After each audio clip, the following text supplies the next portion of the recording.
চৈত্র তালনি শুক্লাপক্ষ বাসন্তী মতাই বারক জাগ রাজাখর আগলিনী দুর্গা বাড়িব মহানবমিনী সাল দুর্গা বাড়িব থাঙ্গে মতাই বারকা এমপি রাজীব ভট্টাচার্য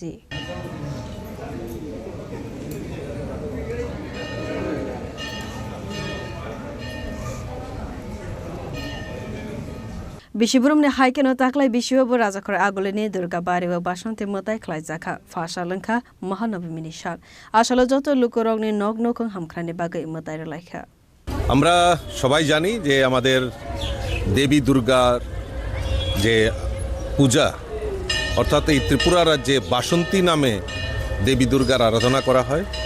প্রভু রামচন্দ্র লঙ্কা বিজয়ের আগে মায়ের এই শক্তির আরাধনা উনি করেছিলেন, আর এটাকেই দেবী দুর্গার আমরা এই বাসন্তী রূপে আমরা সেখানে মাকে পূজা করে থাকি। এই চৈত্র মাসে এই পূজা সংগঠিত হয়।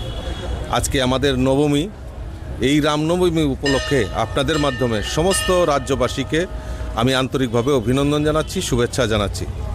তার পাশাপাশি আমাদের এই যে মায়ের কাছে প্রার্থনা করি আমরা যাতে আমাদের যে সংকল্প, যে আমাদের এই ভারতবর্ষ, আমাদের দেশের যশস্বী প্রধানমন্ত্রী নরেন্দ্র মোদীজির নেতৃত্বে যে বিকশিত ভারতের কথা বলা হচ্ছে এবং আমাদের রাজ্যকে এক ত্রিপুরা শ্রেষ্ঠ ত্রিপুরা গড়ার লক্ষ্যে আমরা সবাই জাতি ধর্ম বর্ণ নির্বিশেষে সবাই মিলিতভাবে যাতে আমরা এই ত্রিপুরাকে সমৃদ্ধশালী করতে পারি এবং বিকশিত সংকল্প যাত্রায় আমরা যাতে এগিয়ে যেতে পারি, মায়ের কাছে সেটা প্রার্থনা করি এবং আশা করি দেবী দুর্গা আমাদের এই মাতৃশক্তি, আমরা যেটা জানি আমাদের সমাজে সেই আদি অনন্ত থেকে আমাদের দেবী শক্তির আরাধনা করে আসছি আমরা, অর্থাৎ মাতৃরূপেণু সংস্থিতা।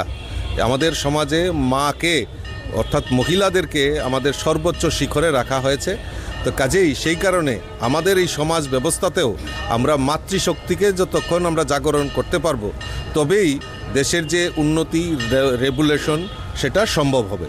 তো আমি আবারও আপনাদের মাধ্যমে সমস্ত রাজ্যবাসীকে এই রামনবমী উপলক্ষে অনেক অনেক শুভেচ্ছা, অনেক অনেক অভিনন্দন জানাচ্ছি।